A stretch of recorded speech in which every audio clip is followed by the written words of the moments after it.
Hello students, आज जो हमारा टॉपिक है sports competition eight national and international level. तो देखिए, जैसे जैसे टाइम चेंज हो रहा है वैसे वैसे क्या है, लोगों की जो इंटरेस्ट है वो क्या है स्पोर्ट्स में बढ़ता चला जा रहा है। ठीक है, उसका मेन कारण क्या है, क्योंकि आज के टाइम में जो स्पोर्ट्स है उसमें बहुत ज़्यादा पैसा है। ठीक है जी। और दूसरी बात क्या है, क्योंकि आज के टाइम में लोगों के पास अपनी जो हेल्थ के लिए टाइम नहीं है, तो उसके कारण क्या है, उनको डिज़ीज़ बहुत ज़्यादा हो रही है। तो उन्हीं उसकी वजह से भी क्या है, लोग जो हैं स्पोर्ट्स के प्रति अट्रैक्शन पैदा हो रही है, ताकि वो अपने आप को क्या है थोड़े से रिफ़्रेश कर सके और क्या है डिजीज़ से भी दूर रख सके। तो उससे क्या है, बंदा अपने आप को फिट करते हैं। ठीक है जी, कंपटीशन खेलते हैं, कंपटीशन खेलने से हमें पॉपुलैरिटी मिलती है, फिटनेस भी मिलती है। ठीक है, हमारी बॉडी डिजीज़ फ्री रहती है। दूसरा क्या है, हमारी लोगों में पॉपुलैरिटी होती है और हमारा सोशल कल्चर डेवलप होता है। ठीक है, ये हमारी सोशलिटी डेवलप होती है। लोग हमें जानते हैं, हाँ जी भी ये बंदा इतना अच्छा स्पोर्ट्समैन है। ठीक है, उसके लिए अलग अलग कंपटीशन करवाए जाते हैं। ठीक है, नेशनल और इंटरनेशनल लेवल के ऊपर, जहाँ पे क्या है सभी जो देश हैं, कंट्रीज़ हैं, उनके लोगों के पार्टिसिपेट करते हैं और एक दूसरे से मिलते हैं। ठीक है, और जिससे क्या है उनका एक दूसरे से सोशल नेटवर्क है वो भी क्या है डेवलप होता है। और जिसकी वजह से क्या है, जो हमारे इवेंट्स हैं या हमारे जैसे कोई कुछ गेम्स होती हैं तो नेशनल लेवल के ऊपर ही होती हैं। ठीक है, और उसी के कारण क्या है, जो दूसरे देश भी क्या है एक दूसरे की जो इंडोजेनियस गेम्स होती हैं, जैसे जो नेशनल गेम्स होती हैं उनके बारे में जानते हैं और उनकी जो पॉपुलैरिटी होती है उससे बढ़ती है। तो उसके लिए क्या है, खेलो इंडिया प्रोग्राम तैयार किया गया। ठीक है जी, जिसमें क्या था, अभी जो स्पेशली जो खेलो इंडिया प्रोग्राम था, इसको तैयार करने का मेन पर्पज़ क्या था। अभी जो ये खेलो इंडिया प्रोग्राम था इसको इसलिए रेडी किया गया था ताकि जो रूरल एरिया के बच्चे हैं, देखिए क्योंकि देखिए अर्बन स्टेट भी अगर हम बात करें, ठीक है, अर्बन एरिया की बात करें तो वहाँ पे क्या है सभी फैसिलिटीज़ होती हैं। ग्राउंड को लेके ले लीजिए, ठीक है जी, कोचिंग को लेके ले लीजिए, इक्विपमेंट्स को लेके ले लीजिए, सभी फैसिलिटीज़ उनको मिलती हैं। ठीक है, और उसके बाद क्या है, जो अगर हम रूरल एरिया की बात करें तो वहाँ पे ऐसा कुछ नहीं मिलता। कोई ग्राउंड नहीं होते, कोई कोच नहीं होते, कोई उनके पास इक्विपमेंट नहीं होते। तो उससे क्या है, उन बच्चों की डेवलपमेंट अच्छे से नहीं होती। डेवलपमेंट बोलने का मतलब क्या है, उनमें पोटेंशियल बहुत ज़्यादा होता है। जो रूरल एरिया के बच्चे होते हैं उनमें पोटेंशियल बहुत ज़्यादा होता है कंपेरेटिवली अर्बन एरिया के स्टूडेंट्स। ठीक है जी, बट क्या है उनको फैसिलिटीज़ नहीं मिल पाती, जिसके कारण क्या है उनका जो पोटेंशियल है या उनका जो टैलेंट है ऐसे ही वेस्ट हो जाता है। ठीक है, तो उस टैलेंट को निखारने के लिए, ठीक है, उनको सोसाइटी में एक पॉपुलैरिटी देने के लिए, उनकी परफॉर्मेंस को इम्प्रूव करने के लिए क्या है एक खेलो इंडिया प्रोग्राम तैयार किया गया है, जिसके द्वारा क्या है अर्बन एरिया के जो रूरल एरिया के जो स्टूडेंट्स हैं उनको कोचिंग दी जाती है और उनकी जो गेम है उसको जब उनका जो टैलेंट है उसको बाहर निकाला जाता है। तो ऑब्जेक्टिव क्या थे खेलो इंडिया प्रोग्राम के, ठीक है, क्या कौन से ऑब्जेक्टिव्स हैं। सबसे पहले क्या है, डेवलपमेंट ऑफ कम्युनिटी कोचिंग। तो मतलब कि इसका जो मेन पर्पज़ क्या है, सब लोगों को कोचिंग देना। ठीक है, जैसे रूरल एरिया है वहाँ पे सभी बच्चे, चाहे वो लड़का है चाहे वो लड़की है, सबको कोचिंग दे के भी उनको उनकी जो गेम है या उनका जो टैलेंट है उसको बाहर निकालना। क्योंकि जितने ज़्यादा बंदे पार्टिसिपेट करेंगे उतना ही ज़्यादा हमारे पास ऑप्शंस रहेंगी, उतने ही हमारे पास टैलेंट आएंगे और उतनी ही ज़्यादा हमारी पॉपुलैरिटी है गेम्स में बढ़ेगी। नेक्स्ट क्या है, ऑर्गेनाइजिंग एनुअल स्पोर्ट्स कॉम्पिटिशन्स।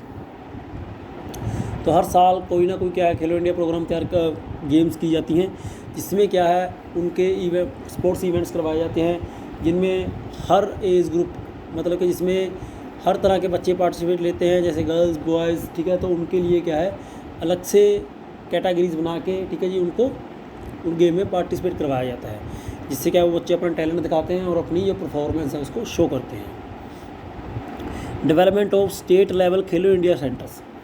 तो स्टेट लेवल से खेलो इंडिया सेंटर बनाने का पर्पज़ क्या है, ताकि हर स्टेट में एक सेंटर बनाया गया है। ठीक है, और उस सेंटर की सब ब्रांचेज बनाई गई हैं आगे आगे, जो क्या है छोटे छोटे गाँव में जाके बच्चों के ट्रायल लेते हैं, बच्चों की सिलेक्शन करते हैं, जिससे क्या है बच्चों को उन स्टेट सेंटर में लेके आया जाता है और वहाँ पे उनकी जो क्या है कोचिंग करवाई जाती है। ठीक है, उनको कोचिंग दी जाती है और उनका जो टैलेंट है उसको निखारा जाता है और बच्चों की जो इंटरेस्ट है गेम में वैसे ही बन जाता है। क्योंकि जब उनको फैसिलिटी मिलनी स्टार्ट हो जाए, जो बच्चों ने पहले कभी कुछ देखा ना हो, क्योंकि देखिए जब कैंप वगैरह में जाते हैं बच्चे तो वहाँ पे उनको स्पोर्ट्स किट्स मिलती हैं, ठीक है, उनकी डाइट फ्री हो जाती है, उनको हर तरह के अच्छे से अच्छे इक्विपमेंट मिलते हैं, ग्राउंड मिलते हैं, इसके स्पोर्ट्स कम्प्लेक्स बढ़िया होते हैं। तो ऑटोमेटिकली क्या है बच्चों का इंटरेस्ट बढ़ना स्टार्ट हो जाता है, जिससे क्या है गेम भी क्या है ऊपर की तरफ चली जाती है।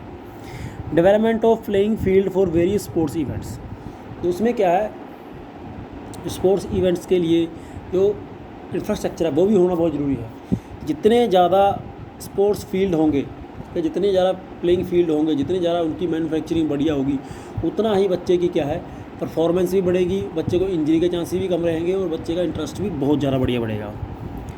नेक्स्ट है creation maintenance and upgradation of sports infrastructure. तो इसमें क्या है जो स्पोर्ट्स इंफ्रास्ट्रक्चर है उसको अच्छे तरीके से अपग्रेड करना, टाइम टू टाइम क्या है, जैसे अभी वो कबड्डी देखिए पहले मिट्टी पे होती थी, अब क्या मैट आ गए हैं, ठीक है, उसके ऊपर होती है, तो वहाँ पे क्या है इंजरी के चांस कम है, बंदे की क्या परफॉर्मेंस बढ़ती है, इंजरी के चांस कम है। दूसरा क्या है बास्केटबॉल है, बैडमिंटन है, ठीक है, ये बास्केटबॉल वुडन पे होती है, बढ़िया होती है बास्केटबॉल, बैडमिंटन है वो मैट, उसके लिए मैट आ गए हैं, बंदे को अलग से जंप मिलता है ना जब वो परफॉर्म करते हैं। तो मतलब कि उसका क्या है जितना ज़्यादा आपके पास बढ़िया इक्विपमेंट होंगे, बढ़िया इंफ्रास्ट्रक्चर होगा, उतने ही बंदे की क्या है इंटरेस्ट है वो बढ़ेगा। तो नेक्स्ट है monitoring physical education of school children. तो क्या है इससे क्या है बच्चों की जो फिजिकल एजुकेशन में कैसे उनकी जो फीलिंग्स हैं, ठीक है, कैसे बच्चे फिजिकल एजुकेशन को लेके सोचते हैं, ठीक है, उस चीज़ को ध्यान में रखना और उसके अकॉर्डिंग बच्चों को मोटिवेट करना, यानी जो फिजिकल एजुकेशन है हमारे लिए कितनी अच्छी है, ठीक है, कैसे हम इसको यूज़ करके हमारी बॉडी को फिट कर सकते हैं, अपना फ्यूचर बना सकते हैं, ठीक है, वो सभी चीज़ों को ध्यान में रख के उनको देखना भी, हाँ जी बच्चे कहाँ तक क्या सोचते हैं। नेक्स्ट है searching for individual with talent in sports. तो जैसे मैंने पहले बोला भी खेलो इंडिया प्रोग्राम का मतलब ही यही है कि जो बच्चों का है छुपा हुआ टैलेंट है उसको बाहर निकालना और उनको देखना भी, हाँ जी कौन सा बच्चा, क्योंकि देखिए मेनली रूरल एरिया की बात करूँगा इसमें, क्योंकि रूरल एरिया के बच्चे होते हैं वो बहुत ज़्यादा टैलेंटेड होते हैं। टैलेंटेड मतलब कि उनकी जो फिजिकल फिजिक है बहुत बढ़िया होती है, क्योंकि उनका खाना पीना और उनकी जो एक्टिविटीज़ हैं बहुत बढ़िया होती हैं कंपैरेटिवली अर्बन एरिया के बच्चे। तो इसलिए क्या है उनका टैलेंट है वो धरा का धरा रहता है। क्यों रहता है? क्योंकि उन्हें फैसिलिटीज़ नहीं मिलती। तो जब उनकी अच्छे से कोचिंग की जाएगी, अच्छी डाइट मिलेगी, अच्छी प्रैक्टिस मिलेगी, तो ऑटोमेटिकली क्या है वो बच्चे अपनी जो परफॉर्मेंस है बहुत ज़्यादा बढ़िया तरीके से अचीव करेंगे। नेक्स्ट है spreading the feeling of peace and development. तो बच्चों में क्या है, जब बच्चों का ध्यान क्योंकि देखिए आजकल क्राइम होने के मेन रीज़न क्या है, क्योंकि बच्चे फ्री हैं, ठीक है, उनको कोई एक्टिविटी नहीं मिलती करने के लिए।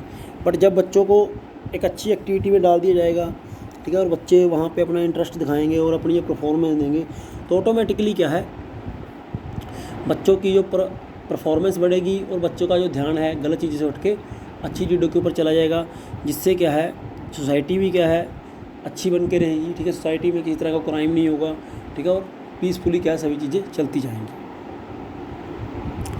Promotion of sports among women, people with disability and people belongs to rural tribes, ठीक है जी। तो देखिए खेलो इंडिया प्रोग्राम में क्या है, तो स्पेशली वुमेन्स के ऊपर, ठीक है जी, उनको प्रमोशन करना है। दूसरा क्या है जो डिसेबल्ड पर्सन होते हैं उनके लिए भी अलग से क्या है प्रोग्राम तैयार किए जाते हैं, ठीक है, उनकी डिसेबिलिटी के हिसाब से गेम्स तैयार की जाती हैं। ऐसे अगर किसी की लेग नहीं है उसके लिए हैंड गेम्स होती हैं, जिसके हैंड नहीं है उसके लिए लेग गेम्स होती हैं, ठीक है जी। किसी की व्हील चेयर गेम्स हो गई, अगर किसी को सुनने में प्रॉब्लम है तो उसके लिए वैसे गेम्स होंगी, जिसको देखने के लिए प्रॉब्लम है तो उनके लिए वैसे साउंड गेम्स ज़्यादा चलेंगी, ठीक है। तो वैसे क्या है गेम्स चलती जाएंगी, जिससे क्या है बच्चे की परफॉर्मेंस भी इम्प्रूव होगी और वो बच्चे अपने आप को किसी तरह का कोई भी ऐसा मतलब कि फीलिंग नहीं लेंगे हाँ जी हम सोसाइटी से अलग है या फिर हमारा सोसाइटी में कोई हमारी पॉपुलरिटी नहीं है, ठीक है। तो इसलिए इन गेम्स को तैयार किया गया है, जिससे क्या है सभी जो बच्चे हैं उनका टैलेंट निखरे, बाहर आए और वो सोसाइटी में एक अच्छी लाइफ स्पेंड कर सकें। नेक्स्ट है provision of sport academies on state, national and region level.